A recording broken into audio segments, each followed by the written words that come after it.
자, 이번 시간이 이제 은행 FP 자산관리 기본 지식에 대해서 이제 강의를 하게 될 최동진이고요. 그다음에 나중에 이제 보험과 관련되는 부분도 이제 보험과 의태설계 쪽도 저랑 얼굴 한번 보실 텐데, 자산관리 기본 지식 관련되는 부분에서 제가 맡은 파트가 이제 고객재무설계 부분하고, 그 다음에 이제 경제 부분. 거시경제, 주로 이제 경제 부분은 거시경제 쪽에 해당하는 부분들이 주로 이제 많이 나와요. 그래서 경제 동향 분석, 예측 쪽에 해당하는 부분.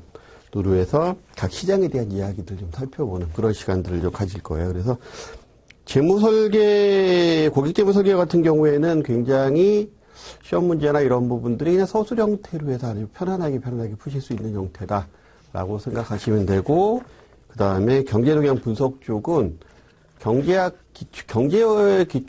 원론 정도를 만약에 학부 때 이렇게 하셨다 그러면 거의 안 보셔도 되는 과목이다라고 생각을 할 수도 있고요. 그렇지 않고 나는 이 숫자하고는 또는 경제학하고는 정말 거리가 멀어, 이러셨던 분들은 재미는 있으시되 말귀를 못 알아듣는 부분들이 있을 거예요. 해당되는 부분들은 아주 천천히, 그러니까 기본적으로 제가 강의를 어떻게 진행할 거냐면 아예 뭐 바닥이다, 그러니까 아예 완전히 밑에서, 그러니까 지식이 바닥이다라는 게 아니고 가장 기본적인 부분서부터 이야기를 진행을 할 거기 때문에 해서 크게 어렵지 않게 과정을 진행할 수 있을 겁니다. 자, 그러면 이제 제1편 쪽에 해당하는 고객재무설계 쪽으로 한번 가서 보죠. 제1장 쪽에 나와 있는 내용이 개인재무설계에 대한 개요하고, 그러니까 개인재무설계에 대한 개요는 개인재무설계를 왜 하느냐라는 부분이에요. 그리고 개인재무설계를 하는 이유가 뭘까요? 뭐 돈에 관련되는 거겠죠, 그렇죠? 그 다음에 요즘에는 근데 또 돈만 갖고는 또 이제 만족도라는 부분, 우리가 경제학에서 얘기하면 효용이라는 부분인데 그 효용이 극대화되지 못하기 때문에, 그래서 기본적으로 그런 부분들 포함하고 그 다음에 비재무적인 부분, 그러니까 삶의 질 뭐 이런 부분들에 대한 이야기들도 이제 재무설계 쪽에서 많이 하죠.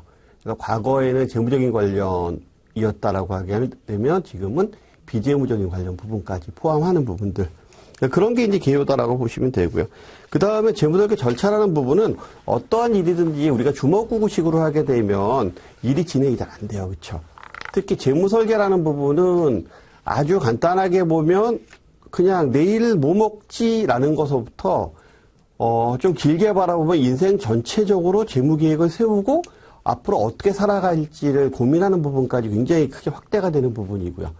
거기다가 조금 더 만약에 확대를 한다라고 하게 되면 상속 부분까지도 확대가 될 수 있는 부분이고, 물론 우리 과정에서 거기까지는 얘기하고 있지 않지만 상속이나 아니면 뭐 증여 부분까지도 확대를 해서 또 사업 승계나 이런 부분까지도 확대를 하는 부분이기 때문에 굉장히 영역이 넓을 수도 있어요. 그러면 그런 것들을 주먹구구식으로 뭐 대충 생각나는 대로 하지요라고 하게 되면 좀 안 되겠죠, 그렇죠? 그렇기 때문에 우리나라에 나와 있는, 물론 이제 전 세계적으로 마찬가지고요. 우리나라에 나와 있는 모든 책들도 재무설계와 관련되는 부분에서는 과정이 거의 대동소이한 프로세서가 있어요. 우리 교재에서는 그 프로세서를 6단계로 나눠놓고 있고요. 어떤 교재에서는 3단계, 어떤 교재에서는 5단계, 뭐 이렇게 단계가 다를 뿐이지 나와 있는 내용들은 사실 거기서 거기에요. 그렇기 때문에 혹시나 다른 쪽으로 고객 자산관리나 이런 쪽에 공부를 하셨던 분들이다라고 하게 되면 쳐다보면 똑같네? 또는 뭐 순서는 똑같은데 뭐 항목만 몇 개 합쳤네? 뭐 2단계, 3단계를 합쳐서 얘기를 한다든가 그런 형태의 이야기들이 거기 때문에 뭐 크게 어렵지 않게 접근하실 수 있을 거고, 그 다음에 여기서 이런 내용 배우면 다른 데서 또 뭐 다른 과정 또 하면서 또 자격증 따거나 할 때 도움이 될 수 있을 거예요. 자, 학습 개요를 한번 보죠.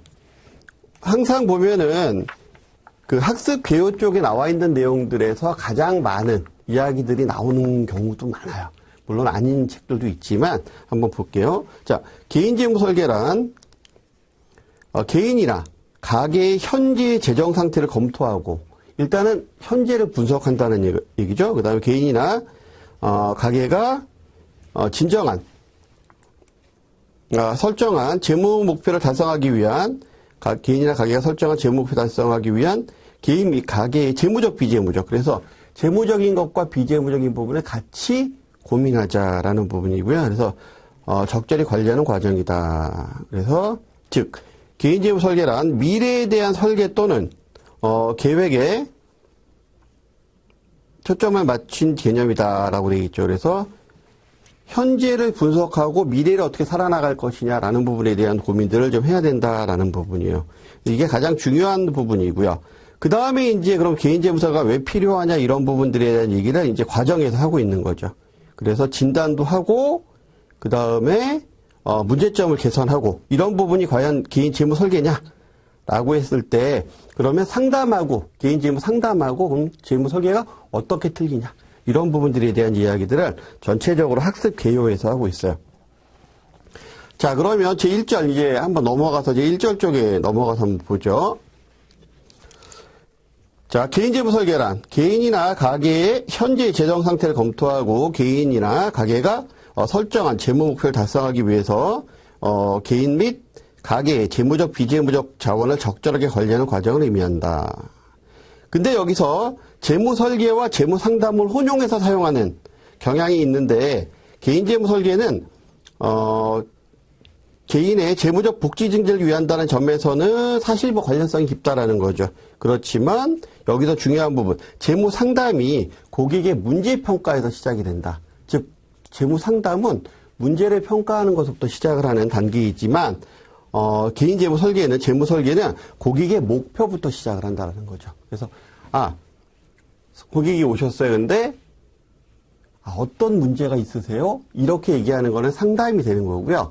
고객님 그럼 향후에 어떤 목표를 가지고 삶을 살아갈 계획이시죠? 이렇게 얘기하게 되면 개인 재무 설계가 된다라는 거죠. 물론 이제 현업에서는 저도 이제 현업에서 35년간 근무를 했지만 현업에서는 이게 크게 중요하지 않아요, 사실. 그게 그거거든요, 사실. 얘기하면서 목표도 얘기하고 그럼 지금 문제점은 뭐죠? 이렇게 하면서 분석 다 하지만 이게 시험에서는 상담과 설계라는 과정에 분명히 나눠서 설명을 해주고 있잖아요. 하나는 문제점 파악이 먼저고요. 하나는 목표에 대한 이야기를 하는 게 먼저다라는 거죠. 그러면서 우리 교재가 보면은 개인 재무 상담이라는 교재가 아니잖아. 개인 재무 설계라는 거잖아요. 그렇죠? 그렇기 때문에 여기서 안에 나와 있는 개인 재무 설계에 대한 자산관리 과정에서 개인 재무 상담이 아니고 개인 재무 설계에 대한 상세한 이야기를 나눠보자라는 거죠. 그래서 요게 중요한 겁니다. 그러니까 개인 재무 설계에서 가장 중요한 키워드는 뭐예요? 고객의 목표. 뒤에서 우리가 얘기를 할 거예요. 뒤에 목표는 또 어떻게 정해야 되느냐 이런 얘기들도 할 거거든요. 기본적으로 목표는 어떻게 정해야 될까요? 구체적이고 수치화되게 재무적인 관점에서는 예를 들어서 내가 고객님 향후 목표가 어떻게 되세요? 라고 얘기했더니 잘 사는 거요. 행복하게 사는 거요. 나는 돈이 많았으면 좋겠어요. 이거는 목표일까요? 아닐까요? 또는 나는 자동차를 한 대 사고 싶어요. 이건 목표일까요? 아닐까요? 목표가 아니라고 얘기하는 거예요. 재무설계에 대한 목표는 구체적이고 현실적이면서도 실현 가능해야 되겠지만 가장 중요한 거는 뭐다? 실현 가능하고 내가 열심히 노력하면 지금은 아닌 것 같아도 나중에 성공할 수도 있잖아요. 그렇죠? 그렇게 하려면 그렇게 하려면 어떻게 된다? 수치화되고 구체적인 거. 개인재무설계에서 가장 그걸 중요하게 얘기하고 있어요. 그래서 예를 들어서 이런 부분인 거죠. 자동차 사고 싶어요? 그러면 이렇게 재무설계를 짜야 되는 거예요. 3년 뒤에 까만색 몇 cc짜리 1500cc 자동차를 얼마짜리를 그 다음에 뭐 회사는 어디 거를 나는 살 거다. 이게 목표죠. 3년 뒤에 차 살 거야.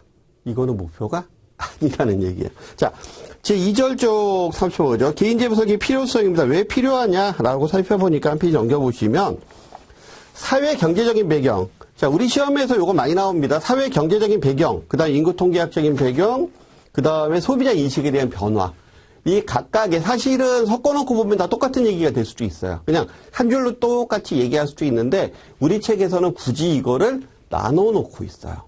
그렇기 때문에 우리는 어차피 시험 공부하는 입장에서는 선다형 문제 맞춰야 되는 거잖아요. 그렇죠? 그렇기 때문에 뭐 보기 나와 있는데 다 똑같은 얘기야 이렇게 얘기할 수는 없으니까 시험에서 항상 뭐 사회 경제적인 배경에 해당하는 이야기로 맞는 것은 그러고 거기다 뭐 집어넣어요? 인구 통계학적인 배경을 집어넣어 버리게 되면 그 아이가 틀린 거잖아요. 그렇죠? 전체적으로 맞는 건데 세부적으로 들어가면 분류가 다른 거죠. 그런 부분들. 그래서 자산부채의 증가합니다. 첫 번째, 사회 경제적인 배경은 세 가지로 나누거든요. 자산부채에 대한 증가, 금융시장의 개방 및 국제화, 그 다음 금융상품의 다양화 및 금융 관련 법규의 강화 이렇게 되어 있는데 지금 우리가 이야기하는 건 기업에 대한, 법인에 대한 컨설팅이 아니죠. 그죠? 개인에 대한 컨설팅이란 말이에요. 그러니까 모든 이야기들은 자산부채의 증가는 누가 자산부채의 증가가 됐다는 거예요. 개인이 자산이나 부채가 과거보다 증가를 했다라는 거죠. 그럼 당연히 자산이 증가했으면 자산에 대한 관리가 필요하겠죠? 그 다음에 부채에 대한 증가가 있었으면 당연히 부채에 대한 관리를 해야 되는 거잖아요. 그러니까 사회 전체적으로 보면 자산 부채가 상당 부분 경제가 발전하면서 증가를 했다. 그래서 이런 증가가 있었기 때문에 향후에는 나 혼자만 관리하기는 쉽지 않을 거다라는 거죠. 특히 자산 부채가 증가를 했는데 한국 같은 경우에는 어떤 자산 부채가 증가했느냐? 밑에서 두 번째 줄에 보시게 되면 부동산에 편중된 자산 부채의 증가가 일어났다라는 거죠. 거기에서 다시 두 줄 더 올라가서 보시면 근데 또 그동안의 고도성장 시기에서 저성장 시기로 지금 들어섰고 거기다가 과거에 부동산으로 많이 부를 축적했는데 지금 현재는 그렇지 못한 형태로 가고 있다. 그렇지만 아직까지도 자산 구조가 바뀌어 있지 않다라는 거. 이거 고민해야 될 거 아니냐라는 거죠. 두 번째, 금융시장의 개방 및 국제화입니다. 자, 금융시장 개방 및 국제화로 인해서 개인재무 설계를 필요로 하는 소비자들의 욕구가 급속히 증가되었다. 예를 들어서 옛날 같으면요. 1980년대, 90년대, 2000년대 초반만 하더라도요. 고객들 입에서 옵션 수합 이런 얘기가 안 나왔어요. 뭐 파생 거래가 어쩌고 콜옵션이 어떻고 이런 얘기가 안 나왔단 말이에요. 고객 입에서. 그리고 금융기관 직원들 중에 증권사 직원이나 몇몇 분들 빼놓고는 이런 얘기를 고객한테 하지도 않았어요. 근데 지금은 해외 선진기법이 들어오고 해외 금융상품이 들어오고 훨씬 더 복잡하고 다양화되는 국제화 시대이기 때문에 일반적인 은행 영업점, 시골에 있는 은행 영업점에 가도 고객한테 뭘 권해요? 옵션 거래를 권한단 말이죠. 보험도 이제 변액보험을 권하고 이렇게 되는 부분이에요. 그래서 금융시장이 개방이 되고 국제화가 되다 보니까 이제 혼자만의 금융지식으로는 해결하기가 어려워졌다라는 거죠. 그래서 그 밑에 연결되는 거죠. 금융시장이 상품이 다양화되고요. 그 다음에 금융 관련 법규가 강화가 되는 거죠. 자, 금융 관련 법규가 강화되는 이유는 뭘까요? 소비자 보호예요.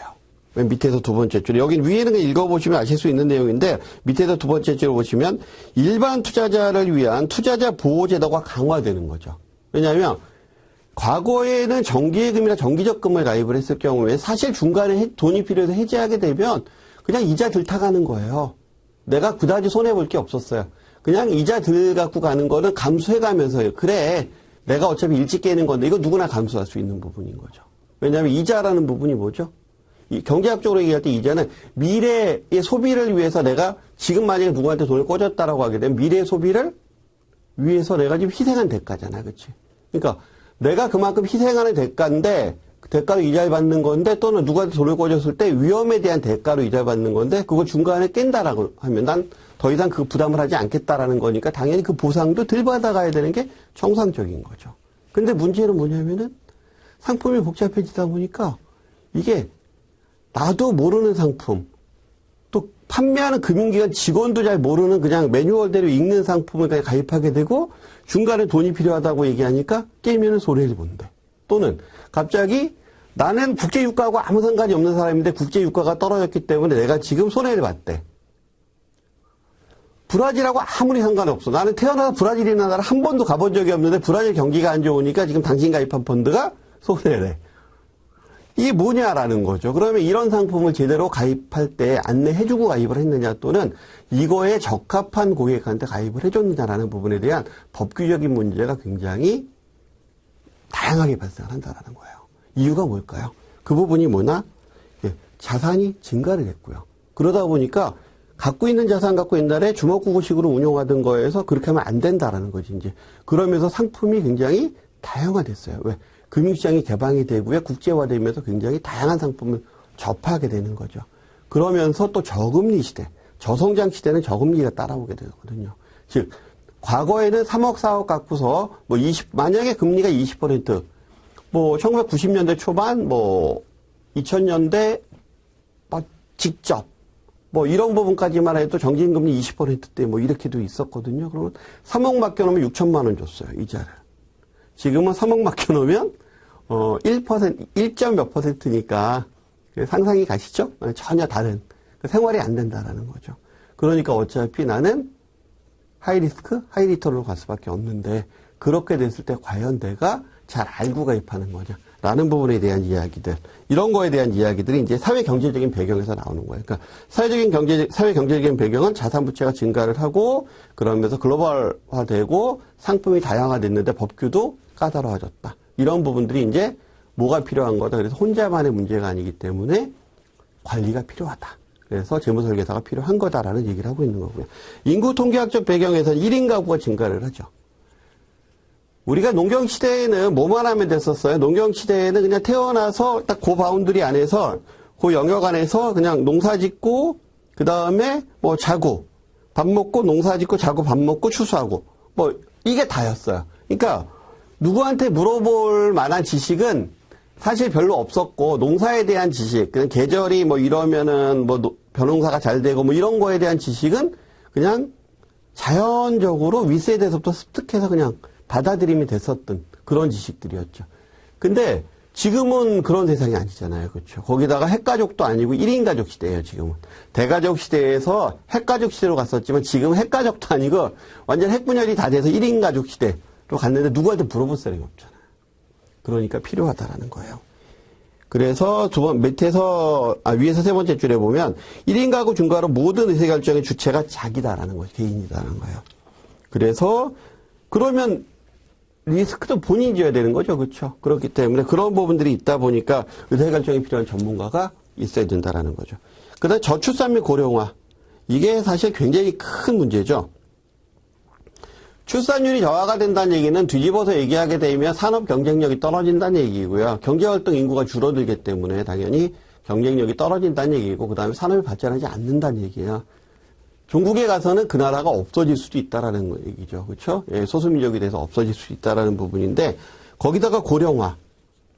아이들은 안 태어나는데 그동안 산업의 여건으로 일했었던 분들이 이제 고령화가 되면서 더 이상 산업화 시대에 맞지 않는 그런 연령대가 됐다라는 거죠. 그러면 밑에서 경제활동 인력이 안 나오고 위에 있는 경제활동 인력은 다 빠져나가고, 그러면 이제 경제 공동화 현상이 일어나게 되는 거죠. 이런 부분들이 있다 보니까, 이런 부분들이 있게 되면 당연히 뭐가 중요한 거예요? 자산 관리를 어떻게 잘할 수 있느냐가 중요하게 되는 거죠. 그렇죠? 그래서 그런 얘기들이 나오는 거고요. 거기서 밑에서 첫 번째 단락의 맨 밑에 줄에 보면 이런 게 있어요. 노년 부양비와 노령화 지수. 자, 노년 부양비와 노령화 지수는 그 한 페이지 넘겨보시면 8페이지 맨 밑에 보시면은 거기 출처에서 통계청 출처가 나오죠. 공식이 나오는데 요거 정도 하나 알아두셔야 되는데, 노년 부양비는요, 되게 간단하게 우리가 이제 해결할 수가 있어요. 0에서 14세까지는 무슨 일을 하겠어요, 이 아이들이. 그쵸? 그래서 우리가 유소년이라고 얘기를 해요. 유년인구라고 얘기를 하고요. 그 다음에 15세에서 64세까지를 우리가 65세 정도 됐을 때 이제 노인인구로 치거든요. 15세에서 64세까지를 생산활동 가능인구라고 얘기를 해요. 그리고 65세 이상의 인구는 이제 경제활동이 좀 어려우신 분이겠죠. 그러면 돈을 버는 사람은 누구야? 여기잖아. 15세에서 64세. 그쵸? 우리가 15세대 경제활동 가능인구들을 생산활동 가능인구라고 얘기하는 부분은 산업화 시대, 산업혁명 시대 때는 사실 뭐 8살짜리, 7살짜리도 공구 들고서 일하고 그랬어요. 그러다 보니 아동 사망률이 엄청 났었죠. 예. 그 이후에 아동들에 대한 경제활동은 이 연령 이후에 시켜라라고 하면서 이제 정해진 게 지금 그 초기 산업화 시대 때 정해졌었던 1800년대 뭐 이때 정해졌었던 게 지금까지 오는 거예요, 지금. 65세 이것도 마찬가지고요. 지금 뭐 65세 정정하잖아요. 그렇죠? 예, 70세도 지금 뛰어다니시는데. 그죠? 예, 이것도 보면은 비스마르크 시대 때죠. 그러니까 뭐 19세기 초반 19세기 그렇죠. 1890년대. 예. 그 있었던 노인에 대한 기준이 지금까지 지금 오고 있는 건데, 어쨌든 그런 걸 다 떠나서 15세 64세 그러면 볼까요? 자, 이 사람은 부양을 할 수 있는 사람이죠. 여기는 부양을 받아야 되는 사람이죠. 그러면 생산활동 가능 인구가 나이 드신 분을 부양할 때 무슨 부양비? 노년 부양비라고 얘기하는 거예요. 그 다음에 이렇게 부양하면 유년 부양비가 되겠죠? 그 다음 유년 더하기 유년하고 노인을 더하고 그 다음에 생산활동 가능 인구가 부양을 하면 총부양비가 되겠죠. 그렇죠? 이렇게 되는 거고요. 그 다음에 여기서 이렇게 싹 빼면 그리고 여기에서 14로 놓으면 태어나는 인구는 이것뿐이 안 되는데 나이 드시는 인구가 이만큼이에요. 이걸 고령화 지수라고 얘기를 하는 거죠. 이 두 가지 비교하게 되면. 그래서 요 얘기를 지금 하고 있는 거예요. 그래서 우리 교재에 보시면 다시 앞쪽으로 와서 생산 가능 인구는 지속해서 감소하고 노년 부양비와 노령화 지수가 지속해서 증가한다라는 부분. 그러면 요거 읽을 때 뭘 봐야 된다? 8페이지에 나와 있는 맨 밑에 노년 부양비와 노령화 지수에 대한 공식을 좀 살펴봐야 된다는 얘기죠. 아주 어렵게 나올 때는 요것도 나오는 경우가 있으니까 공식 정도 어렵지 않잖아요. 그렇죠? 나중에 살펴보시고 그 다음에 또 이제 우리가 기준으로 삼는 게 이런 부분이 있어요. 7%부터 우리 교재가 살짝 지금 잘못 적혀 있는데 7, 14, 20. 이것도 기준은 65로 기준을 삼습니다. 자, 65세 이상 인구가 전 국민 중에서, 전체 인구 중에서 65세 이상 인구가 7% 이상이 되게 되면, 그렇게 되면 우리가 여기를 뭐라고 얘기하느냐? 여기를 고령화 사회라고 얘기를 해요. 고령화 사회. 우리나라는 이미 지났죠. 그 다음 14% 기준이 되면 이거를 화자를 띄고요. 고령사회. 이제 화가 그렇게 진행되는 게 아니고 이미 끝난 거예요. 고령사회라고 얘기를 하는 거고요. 그 다음에 10명 중에 2명이 65세 이상이면 꽤 높은 거예요. 그렇죠? 예, 이거를 우리가 초고령사회 또는 후기고령사회라고 얘기를 하거든요. 요거는 굉장히 중요한 부분이에요. 7, 14, 20에 대한 기준. 그래서 거기 보시면 우리나라는 2000년에 고령사회로 진입하여 이게 고령사회가 아니고 고령화사회로 진입하여 틀린 거죠. 2017년 얘는 고령사회로 그렇죠. 지금 고령 나와 있잖아요. 앞에 게 고치시고요. 진입하였으면 2026년에 초고령사회는 2026년에 달성될 것으로 예상이 된다. 그래서 굉장히 빠르게 진행이 된다라는 얘기를 하고 있어요.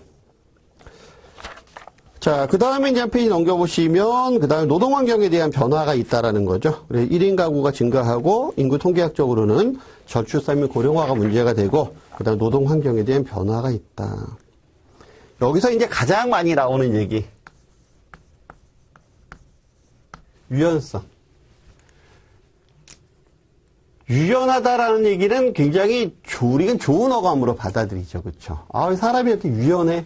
경직되지 않았어. 굉장히 좋은 어감으로 받아들이는 단어인데 실질적으로 노동시장의 유연성은 노동자들, 그러니까 기업가 입장에서 보면 상당히 좋은 거고요. 그다음 근로자 입장에서 보게 되면 굉장히 안 좋은 거죠.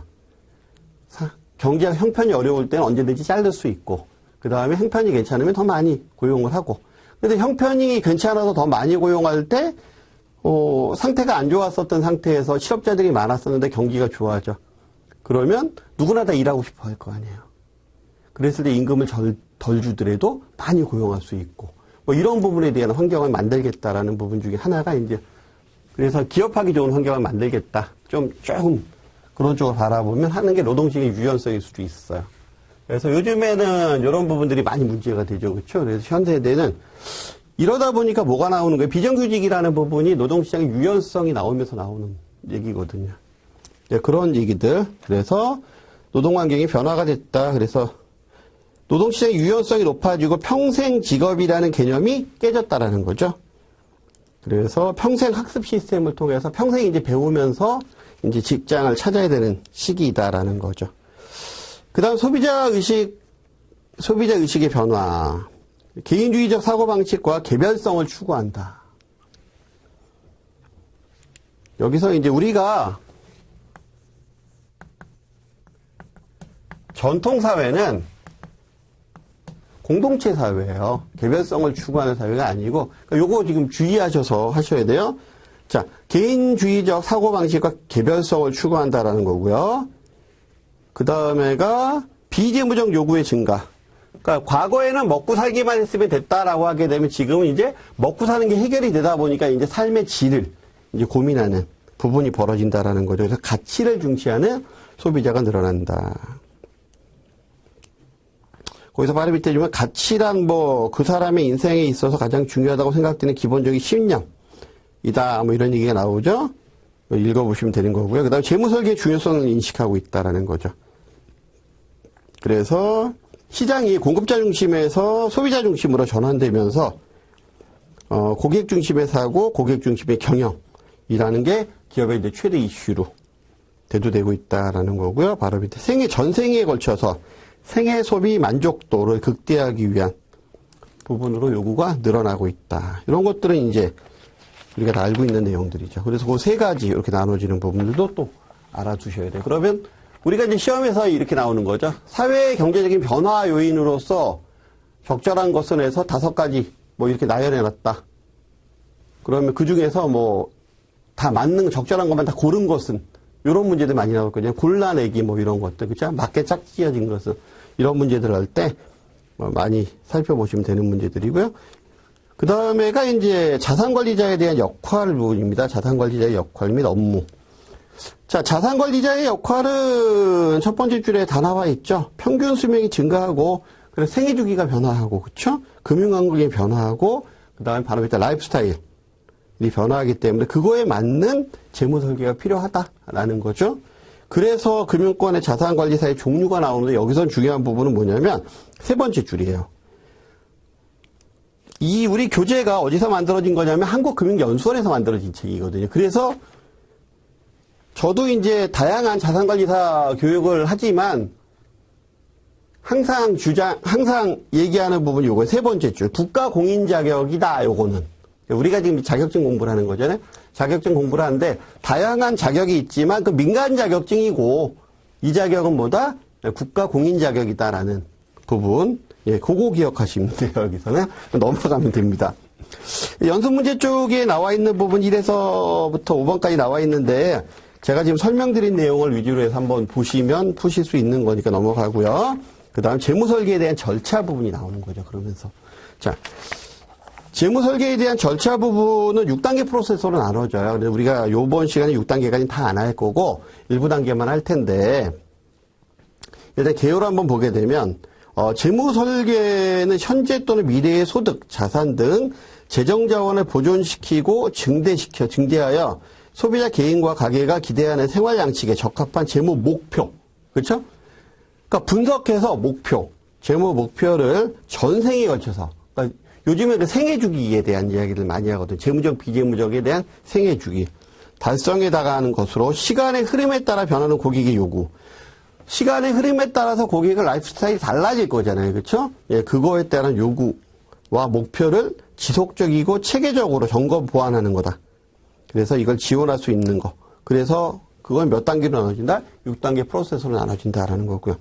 그래서 19페이지에 보시면 6단계가 나오죠. 이 6단계 굉장히 중요합니다. 이건 대부분의 자산관리사 시험에서 단계별 프로세서 문제는 무조건 다 나와요. 주로 쉽게 나오면 어떻게 나오냐면 이거 순서 나열해놓고 섞어놓고 제대로 순서 나열된 것은 하고 나오는 게 가장 쉽게 나오는 부분인데 그랬을 때 첫 번째 고객과의 관계 정립, 두 번째 목표 설정과 그 다음에 정보 수집, 세 번째는 분석, 계산의 분석, 네 번째 제안서 작성, 다섯 번째 실행, 그 다음에 6단계 모니터링. 요 6가지 단계는 어느 과정이든지 비슷비슷하게 나오는데 이 과정 자체를 섞어놓고서는 어느 과정이냐라고 물어보는 게 가장 쉬운 거. 두 번째는 이 과정 안에 있는 단어들을 뽑아내요. 예를 들어 1단계 같은 경우에 고객과의 관계 정립하려면 제일 중요한 건 신뢰거든요. 그러면 그런 단어들을 뽑아내서 그거를 나열해놓고 그 다음에 그 프로세서 순서대로 나열하라. 하고 나오는 게 이제 조금 어려운 형태의 지문풀이가 되는 거야. 그 다음에 이제 세 번째는 단계를, 만약에 다음 중에서 3단계 과정에 해당하지 않는 것은 뭐 이러면서 이야기를 뿌려주는 거니까 여기서는 틀린 얘기를 적어 놓지 않아요. 다 맞는 얘기야. 다만 걔가 그 단계에 있느냐, 없느냐에 대한 이야기들. 그래서 그런 형태의 이제 문제풀이가 돼야 되는 거고요. 자, 재무설계 절차 6단계입니다. 그래서 거기 보시면 두 번째, 세 번째, 네 번째 줄에 각 단계는 차례대로 이루어지는 것이 일반적이지만 때에 따라서는 한 단계 이상의 절차가 동시에 이루어질 수도 있다. 6단계 프로세스에 고객과의 관계 정립과 동시에 그날 고객하고 관계 정립하면서 평상시 좀 알고 지내는 고객이에요. 그러면 바로 정보 수집 들어갈 수 있잖아요. 그렇죠? 뭐 이런 부분들. 그리고 그 단계 나오죠. 관계 정립, 그다음에 정보 수집과 목표 설정, 분석 및 평가, 제안, 그다음에 실행, 그리고 사후 관리, 점검. 그렇죠? 모니터링 단계죠. 자, 1단계에서 가장 먼저 나오는 게 뭐냐? 자, 고객과의 관계 정립인데 우리 이 교재에서 여러분들이 잘 알고 계셔야 되는 부분이 뭐냐면 이 교재는요. 금융기관 직원들이 또는 금융기관의 직원이 되기 위해서 자격을 따는 거잖아요. 그러니까 아주 철학적인 개념에 접근을 하면 안 돼요. 이거는 실무적인 개념, 실무서이기도 해요. 수험서이기도 하니까. 그럼 고객과의 관계 정립을 하려면 제일 중요한 게 뭐겠어? 고객이 있어야 되잖아. 그죠? 고객이 없으면 고객과의 관계 정립을 무슨 기준으로 해요? 그러니까 제일 중요한 거, 제일 첫 번째 테마를 뭐라고 만들어 놨어요? 유망 고객 찾기라고 만들어 놓은 거예요. 그래서. 그러니까 이걸 만약에 우리가 얘기하는 그 도덕 교과서처럼 얘기를 하게 되면 고객과의 관계 정립은 이렇게는 고객 찾기로 나오면 안 되지. 그죠? 예. 고객과의 관계 정립은 진짜 마음을 다해서 신뢰 쌓고 이렇게 얘기가 나와야 되는 거지만 이 교재는 뭐예요? 실무서란 말이에요. 그렇죠? 예. 발간된 게가 어디예요? 예. 한국금융연수원이란 말이에요. 그러니까 자, 첫 번째 고객과의 관계 정립. 그래서 유망 고객 찾기. 그래, 한 페이지 넘겨보시고, 유망 고객 찾기에는요, 몇 가지가 있는데, 제일 처음, 자, 간단히 보면은, 어느 날 갑자기 여러분들 보러 밖에 나가서 고객 데리고 오라고 얘기하게 되면, 정말 깝깝할 거잖아요. 그렇죠? 그랬을 때 가장 기댈 수 있는 거, 예, 부모 형제. 그렇죠? 그다음 친척, 동창. 그래서 첫 번째가 지인이에요. 첫 번째 지인. 그 다음 두 번째가 기계약자. 기존에 가입했었던 사람들.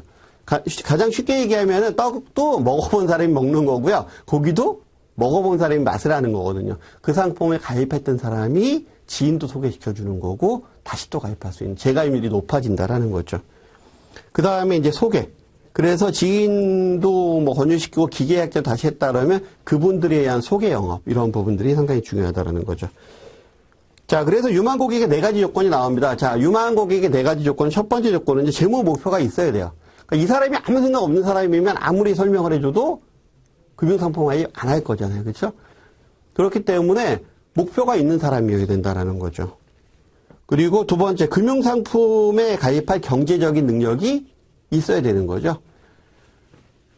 이 사람은요, 가입하고 싶어 해요. 이거 분명히 필요해요, 이 사람한테. 그리고 자주 만날 수 있고요. 그래서 권유를 하기는 되게 좋아요. 근데 항상 하는 얘기가 있어요. 근데 돈이 없어. 내가 지금 아직 취직을 못했거든. 내가 취직하면 나중에 해줄게. 뭐 이렇게 하면 소용없잖아요. 그렇죠? 자, 만약에 이게 도덕교과서면 이런 분들한테 더 용기를 북돋아줘야 된다라고 얘기가 나오겠지. 그렇죠? 그렇지만 이 교재는 그런 교재는 아니거든요. 그러니까 맨 밑에 뭐라고 되어 있어요? 고객이 경제적인 능력이 충분히 고려해야 되고 고객은 그렇게 해서 선택해야 된다. 경제적인 능력이 없는 사람은 당신한테 도움이 되지 않는 사람이다. 라고 얘기를 하고 있는 거죠. 그 다음에 세 번째, 만납이 가능해야죠. 그죠? 예. 돈이 저 사람이 아무리 많으면 뭐예요? 만날 수 있어야 가입을 시키죠. 그죠? 그 다음 실행력이 있는 사람. 그래서 어떤 상품이든지 권해드리면 오케이, 알았어요. 좋은 상품이네요. 할게요. 그러면서 꼭 뒤에 현업에서 보면 그런 게 있어요. 고객분들한테 오케이, 뭐 고객이 다 하신다고 얘기해요. 특히 남자 고객분들 같은 경우에는 다 하신다고 얘기하시고 나서 그 다음에 꼭 뒤에 이런 얘기를 해요. 근데 와이프한테 물어보고요. 고객은 하겠다라고 얘기를 하면서 근데 와이프한테 물어보고 하겠다라는 거야. 실행력이 없는 거죠. 그렇죠? 근데 대부분의 경우는 여쭤보면 어떻게 돼요? 캔슬돼요. 그렇기 때문에 그런 어떤 주도적인 역할을 할 수 있는 사람. 그러니까 우리가 조금 더 쉽게 얘기하면 키맨이라고 그런 것을 얘기하거든요. 그 다음에 면담 준비는 여러 가지 방법이 있어요. 여기 보면 DM도 있고 TA는 이제 전화로 하는 거고요. SMS 문자. 요즘은 좀 카톡도 많이 하지만은 그런 부분들로 해서 하는 부분들. 그래서 사례가 쭉 나와 있는데 여러분들 읽어보시면 될 거고요. 뭐 텔레마케팅 사례도 나와 있고 한데 여기서 우리가 중요한 포커스는 23페이지. 자, 채널별 접촉할 때 장점과 단점이 있다라는 거죠. 그러니까 어떤 방법이든지 이런 거예요. DM을 먼저 보냈어요. 우편을 먼저 보냈잖아요. 이건 다 있어요. 우편을 먼저 보냈어요. 그러면 다음번에 얘기하기가 되게 좋아요. 지난번에 제가 보내드린 우편 받으셨어요? 이렇게 얘기하기도 좋고요. 또는 고객한테 지난번에 제가 우편 보내드린 거 안에 나와 있는 내용에서 보면은요, 이렇게 얘기해도 되고요. 굉장히 접근하기가 되게 편하거든요. 지난번에 제가 문자로 좋은 정보 드렸는데, 이런 얘기 할 수 있어요. 그래서, 세 가지 전부 다 어떤 장점이나 이런 부분들은요, 나중에 다시 만날 때 심리적인 부담을 상당히 줄여줄 수 있는 부분들이 있을 수 있다라는 거예요. 그런 기본적인 것들을 깔고 가면서 이제 장점과 단점을 구분할 수 있어야 돼요. DM에서는 그러니까 우편으로 보낼 때의 장점은 심리적 부담을 줄여줄 수 있고요.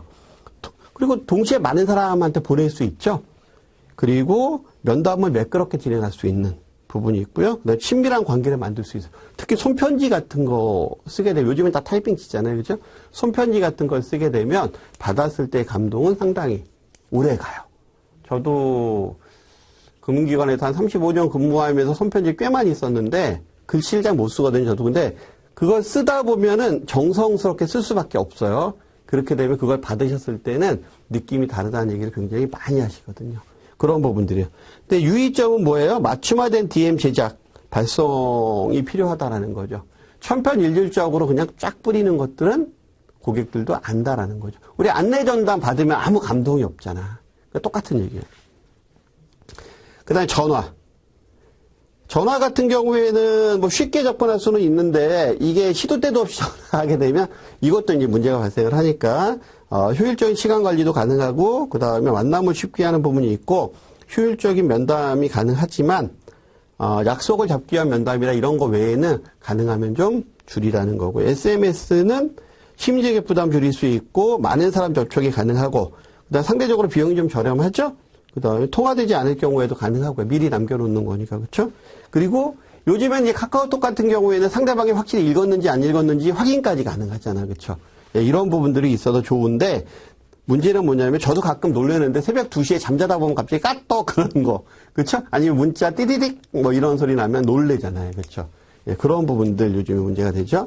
자, 그다음에 최초 면담입니다. 이렇게 해서 고객에 대한 발굴할 때 이런 채널들도 이용하는 게 좋다라는 거고요. 이렇게 해서 그다음에 고객하고 최초 면담이 됐다라고 하게 되면 거기 두 번째 줄에 능숙한 의사소통으로 대화를 리드할 수 있어야 돼요.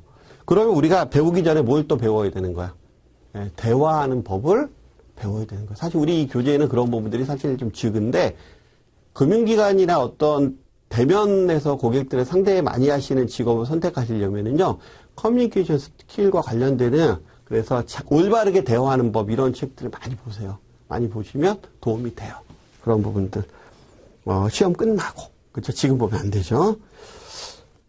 자, 거기 보시면은 거기 뭐 첫 번째, 두 번째, 세 번째 나와 있는 건 여러분들 읽어보시면 되고요. 바로 밑에 가볍고 일상적인 내용부터 시작을 해야 되겠죠. 그래서 고객 오시게 되면 지금 오시는데 뭐 불편하진 않으셨어요. 오늘 뭐 미세문제가 어쩌고 이런 얘기를 하면서 이제 이야기가 진행이 돼야 되는 거죠. 그렇죠? 예, 그렇게 해서 진행이 되는 거. 대화 내용 한 페이지 넘겨서 보시면 뭐 내용들 나와 있는데 요거는 여러분들 이제 읽어보시면 돼요. 아주 천편일률적으로 적어놨어요. 적어놨으니까 제가 보기엔 이게 FM은 아니야. FM은 아닌데 그냥 교재에서 쓰려면 어차피 이렇게뿐이 못 쓰니까. 그래서 다양한 책들을 보시면 되고 그다음 마번의 효과적인 질문과 경청 이게 가장 저는 중요하다고 생각을 해요. 시험에서도 경청이라는 단어는 굉장히 자주 등장을 해요. 그래서 좋은 질문은 상대방한테 말을 많이 하게 하고 자기 이야기를 할 수 있게 하는 게 좋은 질문이고요. 그 다음에 대화에서 가장 대화를 잘하는 사람은요, 남의 얘기를 잘 들어주는 사람이에요. 옛날에 이런 얘기가 있었어요. 아이젠하워 대통령이 대통령 출마를 하려고 한참 바쁠 시기였어요. 대통령 선거가 얼마 안 남았을 때 시기인데 어떤 사람이 아이젠하워 대통령하고 이렇게 좌담회를 한다고 이제 개인적으로 찾아가서 이야기를 한참 얘기를 했어요. 그러고 나서 그분이 나오시면서 기자들한테 뭐라고 얘기했냐면, 야, 저분은 진짜 말 잘한다고. 정말 대단한 사람이다라고 얘기를 하면서 갔어요. 그래서 궁금하잖아요. 그래서 도대체 무슨 얘기를 하셨냐고 얘기했더니 나는 한 말 없어. 듣기만 했어라고 얘기를 했다라 그래요. 그냥 말하는 거 듣고 그냥 맞장구만 쳐줬다라는 거죠. 근데 상대방은 엄청나게 대화를 잘하는 사람이다라고 좋은 감정을 가지고 갔다라는 거죠. 그러면 상대방 같은 경우에는 아이젠하워 대통령에 대한 정보를 거의 못 얻었겠지만 대신 호감은 갖고 갔겠죠? 근데 아이젠하워 대통령은 그 사람에 대해서 많은 걸 알 수 있겠죠. 그렇죠? 그런 부분이에요. 좋은 질문을 하고 그걸 잘 듣는 거. 그래서 세 번째 줄에 좋은 질문이란, 네 번째 줄에 고객이 호기심을 가지고 스스로 말할 수 있는 분위기를 이끌어내는 거. 그래서 이렇게 하려면 뭐가 중요하다? 두 번째 줄에 신뢰가 중요하다라는 거죠. 그래서 상황 파악 질문들이 쭉 나옵니다. 그 다음에 문제인식 질문도 나오고요. 제가 이건 읽어드리지 않아도 여러분들이 보시면서 아실 수 있는 내용들이에요. 근데 문제는 뭐냐면 시험에서 이제 이런 게 나온다라는 거지. 다음 질문에 해당하는 거에서 시사성 질문에 해당하는 것은 또는 다음 아래와 같은 내용 중에서 상황 파악 질문에 해당하는 것이 아닌 것은 뭐 이렇게 나온다라는 거지. 근데 이건 어차피 제가 읽어드리면 그냥 읽는 거니까. 그래서 상황 파악 질문에 대한 내용은 고객이 현재 처해 있는 배경이나 정황, 사실, 정보 등 이런 것들을 수집할 수 있는 거. 그 다음에 문제인식 질문 같은 경우에는 어려움이나 문제점 등을 인식할 수 있는 거. 그리고 시사 질문. 자, 시사 질문 같은 경우에는 고객 문제로 인해서 파급되는 결과. 그 다음 심각성, 중요성. 이런 부분들. 그러니까 시사 질문 같은 경우에 시험에서 가장 많이 나오는 부분 중에 하나인데 이런 거죠. 아주 쉽게 설명을 드리면 공부 안 하면 어떻게 될 것 같아? 뭐 이런 거예요. 너 이렇게 공부 안 하면 나중에 뭐가 될래? 뭐 이거는 물론 이제 구사이긴 하지만 뭐 그런 형태예요. 여기 나와 있는 거 보면 100세 시대에 준비 없는 노후를 맞이하면 당신의 노후는 어떻게 될 것 같습니까? 이 얘기거든요, 지금. 예, 이런 게 이제 시사 질문에 해당이 되는 거고요. 그 다음에 해결 질문, 문제 해결하는 질문. 가족 보장이 필요할 때 이런 상품 어떻습니까? 뭐 이런 형태. 그래서 보면 가족 보장이 필요할 때마다 자금 기능이 부과되어 있는 상품이 있다면 어떻게 생각하십니까? 그러니까 가장 많은 부분, 우리가 이제 나중에 보험 시간에 저하고도 얘기를 하겠지만 보험에서 이제 종신보험이라는 부분이 있어요. 종신보험이 그러니까 아버지가 있었고 그다음 엄마는 일찍 돌아가셨고 아이가 있었는데 한국의 사례는 아니고 외국의 사례거든요. 아버지가 일찍 돌아가셨어요. 이 아이는 어리잖아요. 그렇죠? 근데 이 아이가 무럭무럭 잘 커서 정말 큰 문제 없이 잘 컸어요. 그 이유가 뭐였었냐면 아버지가 돌아가시기 전에 종신보험에 가입을 해서 아이가 그 교육비를 받아서 그 도움으로 아이가 훌륭한 아이가 됐었던 스토리가 있어요. 실질적인 이게 실제 스토리예요. 자, 그러면 이걸 가지고서 뭐라고 얘기하겠어요? 당신의 자녀가 미래에 당신 없이도 잘 클 수 있는 방법이 있다면, 뭐 세상을 살아가는데 굉장히 위험에 노출이 많이 돼 있지 않느냐, 우리가. 밖에만 나가도 뭐 교통사고서부터. 그러면 그런 제도가 있다면 당신은 그거에 대해서 어떻게 생각하십니까? 라고 하게 되면서 이제 접근할 수 있는 그런 부분들이 이제 문제를 시사하면서 해결할 수 있는 그런 질문에 이제 해당이 되는 거죠. 그런 부분들이 나와 있는 거라서 요 질문 관련되는 부분이 시험에 자주 나와요. 그러니까 잘 골라낼 수 있어야 돼. 그 다음에 경청. 경청이란 고객의 말에 주의 깊게 공감하며 듣는 자세를 말한다. 그래서 경청을 통해서 고객의 자발적인 참여를 유도할 수 있다는 거죠. 그 다음에 고객의 생각이나 가치관, 비재무적인 정보를 수집이 가능하다. 그래서 가장 강력한 것은 경청이다라는 거죠. 그래서 그 밑에 보시면 이런 게 있어요. 특히 완고한 고객일수록 적극적인 경청, 그리고 공감하는 자세. 그래서 진짜 말 안 통하고 진짜 꽉 막힌 사람한텐 자꾸 들어주면서 맞장구 쳐주다 보면 스스로 자기가 알아서 얘기하는. 물어보면 자꾸 대답 안 하잖아. 그런 부분들 같은 경우. 그렇죠? 그럼 자꾸 들어주는 게 중요하다는 거죠. 면담에 대한 마무리 읽어보시면 될 거고요. 거기서 제일 중요한 거는 두 번째 주에 시간을 효율적으로 써야 된다는 거죠. 고객이 나가면서 늦었어 뭐 이렇게 되면 안 된다라는 거예요. 그 다음에 비밀 유지 약속 당연한 거고요. 그 다음에 1단계는 그렇게 해서 이제 면담까지 해서 얘기가 되는 거고, 2단계가 이제 고객의 정보 수집, 그리고 재무 목표에 대한 설정 부분이에요. 자, 가번의 재무 목표에 대한 설정. 조금 아까 제가 말씀을 드렸죠. 목표라는 부분은 구체적이고 수치화되어야 된다 그랬잖아요. 두 번째 줄에 보면 이런 말이 나오죠. 대부분의 사람들은 자신의 가치관에 따른 인생 목표를 가지고 있다. 하지만 대다수의 사람들에게 인생의 궁극적인 목표가 무엇인지 질문하였을 때 구체적으로 말하는 사람은 드물다라는 거죠. 저도 이거 실험 많이 하거든요. 제가 이제 인문학 강의 가게 되면 아이들한테나 또는 학생들한테나 또는 이제 성인들한테도 마찬가지로 물어보는 게 하나 있어요. 꼭 물어보는 게 있어요. 꿈이 뭐예요? 라고 물어보죠. 항상 그걸 물어봐요. 그러면 나이가 어린아이 쪽으로 갈수록 바로 대답이 나오고요. 인생의 경험이 쌓이고 배움의 지식이 늘어날수록 대답을 못해요. 33살 정도 되는 그룹의 꿈이 뭐냐고 물어보면 그냥 꾸벅꾸벅 이렇게 쳐다봐요. 그럼 과거의 꿈은 있었어요? 라고 얘기하면 있었죠. 그렇게 얘기는 해요.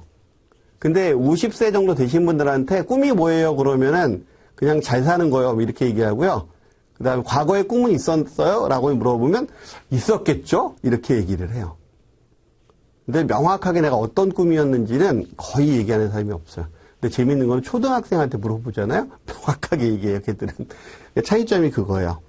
그런 부분을 얘기하는 거죠. 누구나 다 갖고는 있는데 명확하게 내가 정리가 안 돼 있다라는 거예요. 그래서 거기서 보시면 쭉 밑에서 5번째 줄쯤에 보면, 여섯 번째 줄서부터 보죠.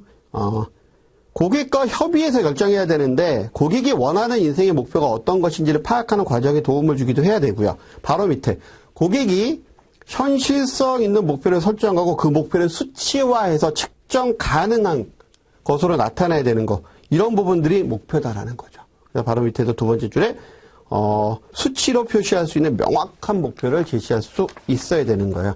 그게 바로 목표다라는 거죠. 그래서 한 페이지 넘겨보시면 이제 목표 파악 질문이 쭉 나옵니다. 대화가 쭉 얘기하면서 이렇게 목표 파악하세요라고 하는 얘기가 나오는 건데, 거기 1번 고객의 재무 목표를 파악하는 방법. 뭐 다양한 이야기를 하는 거죠. 그렇죠? 근데 거기서 밑에서 세 번째 줄에 자산관리사는 고객이 가지고 있는 추상적이면서 막연한 재무 목표를 구체적이고 수치화할 수 있게 파악하는 방법. 있어야 된다. 그래서 가번에 고객의 일상적인 관심사를 살펴보는 방안이 있고요. 거기 보면은 재무 목표에 보면은 자녀가 아직 어리면 간단한 거 있잖아요. 교육비나 이런 부분도 있을 거잖아요. 그렇죠? 그러면 저만의 방법이기는 한데요. 아이 공부 잘해요? 라고 물어봤을 때 아유 잘 못해요. 또는 별로 크게 대답 못하시는 분한테는요. 제가 컨설팅 해드릴 때 유학 컨설팅을 많이 해드렸어요. 왜? 그 아이는 분명히 한국에서 그렇게 성적 좋게 한국의 교육 체계에서는 돈 있는 부모가 굳이 한국에서 키울 만한 동기부여를 못 받을 수 있어요. 그래서 이제 물어보죠. 아이가 공부를 잘하나 봐요? 라고 얘기했을 때 그다지 못한다라고 하면 유학자금 설계 쪽으로 싹 빠져나가게 되면 고객하고 얘기가 잘 통해요. 그런 형태인 거예요. 그렇게. 그런 것들이 나와 있는 거죠. 방안들이. 그러니까 이런 것들은 제가 하나하나 읽어드려도 여러분들이 그냥 읽으면 알 수 있는 거기 때문에 그 다음 기간별로 재무 목표를 살펴보는 방법, 중기, 장기, 그렇죠? 단기, 중기, 장기 이렇게 나눠보는 방법이 있을 거고요. 그다음 생애 주기별로 한 페이지 넘겨보시면 생애 주기별로 나누는 방법들이 나옵니다. 천편일률적으로 대부분 이렇게 나눠요. 저는 조금 다르게 제가 쓴 책들을 보면 조금 다르게 표현이 돼 있는데 시중에서 사실 수 있는 책은 아니기 때문에 여기 보면 청년기, 가족 형성기, 그다음에 가족 양육기, 자녀 양육기, 성장기, 그다음에 축소기, 은퇴기 뭐 이런 식으로 나눠져 있는데 이런 것들에 대한 각각의 일반적인 제목 관심사 있죠. 안에 들어가 있는 것들은 좀 봐주셔야 돼요. 이런 것들은. 근데 제가 읽어드려도 어차피 그냥 그게 그거기 때문에 그냥 읽는 것뿐이 안 되니까 요거는 그래서 시험에서 좀 어렵게 나오면 이렇게 나오는 거예요. 자녀 양육기에 해당하는 부분에서 주요 관심사로 해당되는 것은 뭐 이렇게 나오게 되면 그 다음에 재무목표의 우선순위. 고객의 재무 목표를 확인하고 나면 재무 목표의 우선순위를 결정하는 게 중요하다라는 거죠. 당연한 얘기겠죠. 그렇죠? 그래서 바로 밑에 목표가 많은 경우에 한꺼번에 달성하기는 어렵다라는 거죠. 그래서 하나하나 달성하는 우선순위를 정하는 게 중요하다라는 거고요. 그 다음에 31페이지에 보면은, 고객에 관련된 정보 수집. 자, 정보 수집 시 유의사항을 살펴보게 되면요. 세 번째 줄에. 세 번째 줄은 신뢰가 전제가 돼야 되는 건데, 그 고객과의 관계 정립 단계에서 정보 수집의 중요성을 설명해라. 즉, 1단계에서 중요성에 대한 설명을 하지 않으면 2단계에서 잘 안 줄 거다라는 거죠. 그래서 고객으로부터 신뢰를 확보할 수 있는, 그래서 거기서 가장 중요한 거는 자신의 이익보다 고객의 이익, 그리고 바로 밑에 비밀 유지. 이런 부분들이 돼 있어야 된다라는 거죠. 그렇게 해서 프로파일을 이용하면 좋다라는 거로 해서 쭉 나와 있는데 34페이지 가서 보시면 여기서 중요한 부분이 뭐냐면 고객과의 정보 수집 쪽에서 가장 중요한 테마 중에 하나가 뭐냐면 그 정량적 정보와 정성적 정보, 즉 재무적 정보와 비재무적 정보를 구분하실 수 있어야 된다라는 거죠. 근데 대부분의 경우는 다 구분이 가능한데 조금 헷갈리는 부분이 있어요. 그 비재무적 정보 쪽에 보시면 맨 밑에 개인 재무 설계에 관련되는 경험 및 지식 이런 부분들. 그 다음에 위험 수용 성향. 이런 거는 재무적인 측면인 것 같은 느낌이 확 드는 파트들이거든요. 근데 이 두 가지 아이가 전부 다 뭐다 비재무적인 성향이다라는 거죠. 그래서 요거 정도만 주의하시면 나머지는 읽어보시면 다 그냥 구분하실 수 있는 거니까 정보 수집 방법 나옵니다. 직접 면담할 수 있는 방법과 설문서, 인터넷, 전화. 요게 있는데 거기 보시면 표 2-6에 보시면 정보 수집 방법의 장단점이 나와 있어요. 장점이. 한 가지 예를 들어보면 면담 같은 경우에 많은 자료가 수집이 가능하고요. 그다음 고객을 직접 만나서 얘기하니까 잘 이해할 수 있죠. 그다음 고객의 신뢰가 증가할 수 있고요. 그렇죠? 그런 형태로 해서 네 가지가 나와 있기 때문에 이것도 시험에 굉장히 자주 나오는 거예요. 근데 설문서 같은 경우에는 시간 절약할 수 있죠. 설문서 같은 경우엔 두 가지예요. 면담 전에 먼저 나눠드리고 하면서 그러면은 정보 수집이 좀 빨리 되죠. 그쵸? 그 다음 고객도 준비돼 갖고 오는 거고요. 그러고 나서 또 면담 중에 또 설문서 작성하는 것도 있어요. 이거는 바로 피드백이 가능하잖아요. 이런 형태로 이용할 수 있고요. 인터넷 같은 경우에는 중요한 단어는 쌍방향 이야기가 가능하다라는 거. 그럼 얼굴 마주보고 하는 게 아닌데 어떻게 쌍방향? 이메일 주고받거나 아니면은 뭐 여러 가지 통신으로 해서 하잖아요. 그렇죠? 쌍방향. 요게 쌍방향이라는 부분. 근데 전화는 간단한 질문이나 답변이 필요한 경우에 하는 게 효과적이다라는 거. 요게 이제 키워드가 될 거예요. 자, 요번 시간 여기까지 마치고요. 다음 시간에 이제 우리가 3단계에서부터 해서 고객 관련되는 재무설계 절차 부분을 마칠 거고요. 그래서 요번 시간에 전체적인 흐름에 대한 이야기를 했고요. 다음 시간에도 비슷하게 이제 강의를 진행을 할 겁니다. 편안하게 얘기 들으시고 그 다음 시간에 이제 경제학 얘기할 때는 조금은 긴장하면서 들으세요. 자, 수고하셨습니다.